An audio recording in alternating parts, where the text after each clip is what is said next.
I'm going to share information with you today and in the future that literally has the power to change your life. Now, you see, I'm not able to change your life, but you certainly are.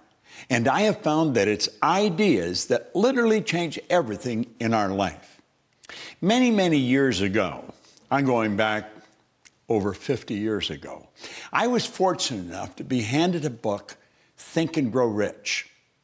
But along with the book, the man that gave it to me gave me specific directions on how to use it.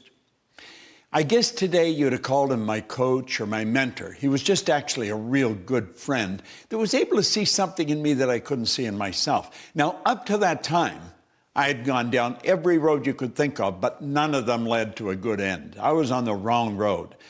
And my life was just dull. I couldn't earn any money. I wasn't particularly happy. I never got a good job. I had no formal education, a couple of months high school, and I had no actual business experience.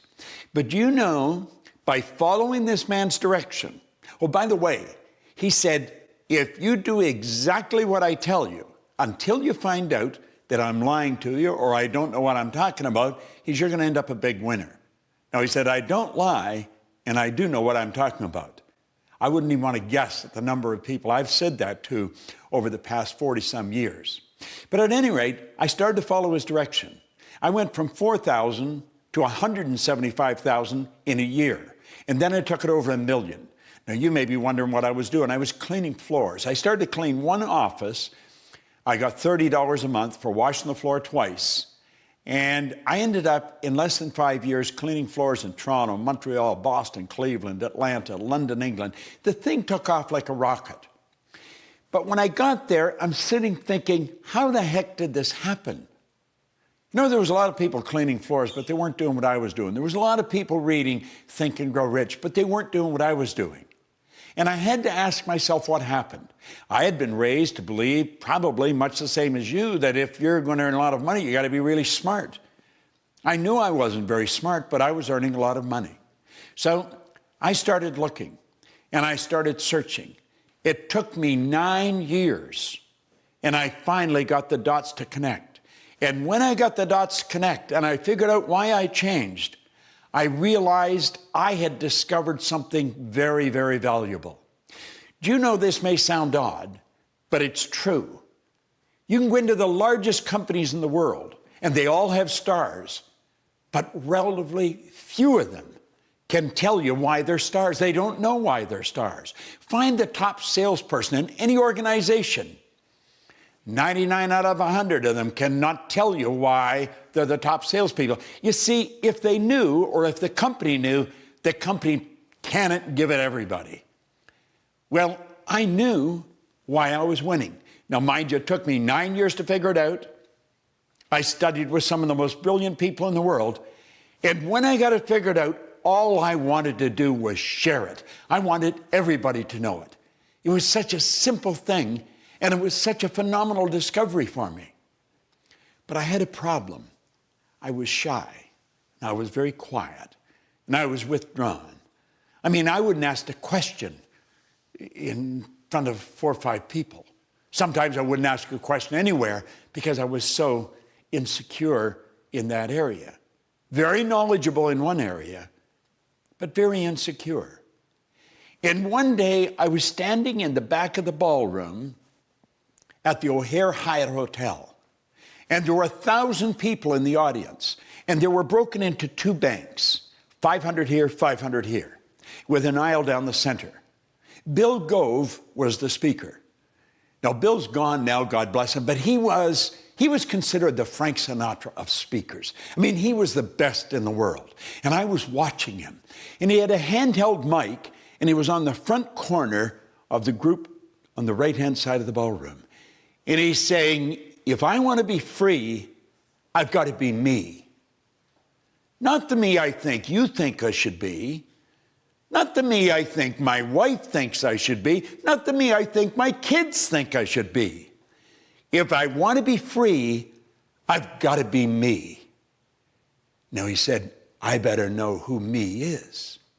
Now, I'm standing in the back of the room watching him. And I was thinking, if I could only do that. I wanted to share this information so much, but I was shy. Now, let me digress for a second. I had listened to Earl Nightingale for years. I burned Earl's messages into my mind. The first recording in a great series of recordings that lead the field program, the first recording was on the magic word, and it was attitude. And at one point in the record, he said, now, right here we come to a rather strange fact. We tend to minimize the things we can do, the goals we can accomplish, and for some equally strange reason, we think other people can accomplish things that we cannot. He said, I want you to understand that's not true. You've got deep reservoirs of talent and ability within you. Now, if you asked me if I understood that, I'd say, of course I understand it. I listened to that. I'll bet I had listened to that at least 1,000 times in the 9 years that I was searching for why was I winning. And if you'd asked me, I'd have said, yeah, I understood it. I didn't understand it at all. And I'm sitting there, standing actually, watching Bill Gove, and that record started to play in my head. And I could hear Earl Nightingale say, now right here we come to a rather strange fact. We tend to minimize, and I thought, that's what he means by that. And I made up my mind, I was not only going to do and learn to do what Bill Gove had just done in front of me, I was going to get him to teach me. And I did. And Bill Gove and I became great friends.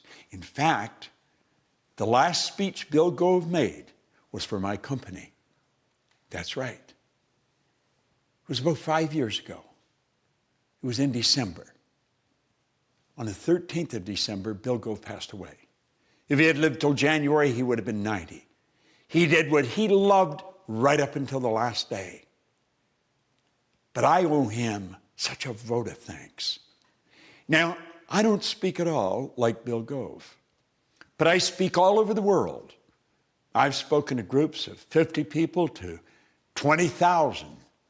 And you know something? He taught me to be comfortable in front of the camera or in front of the people. And he said, Bob, if you want to be effective, just think of the people you're talking to. Just fall in love with the idea of helping them. And he said, and you can help them because you've got valuable information. Now, that was 46 years ago. I didn't lose the shyness like that. It took a little while. But with the proper coaching, it left me. I didn't lose the good side of shyness. I can enjoy being by myself. I spend a lot of time by myself on the road. But the bad side of it is I was afraid to express myself freely in front of other people. And I got over that. I got rid of the doubts.